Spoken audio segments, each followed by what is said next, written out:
Hi, I'm Christy with WTI, and if you like more naturally derived hair care, you need to check out Love, Beauty, and Planet. This is a shampoo and conditioner combo. It's coconut water and mimosa flower scent, and this is for fine hair. I have very thin hair, so this does help give my hair a little extra body.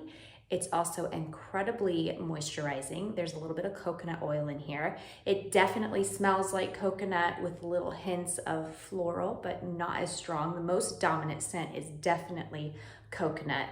What I would say is different from this shampoo and conditioner than other ones I have tried is the scent lasts a really long time in your hair, and I personally love that. I find myself smelling my own hair throughout the day. So I love it.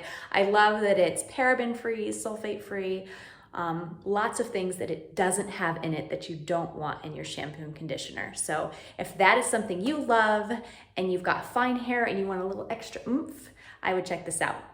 And that's my point of view.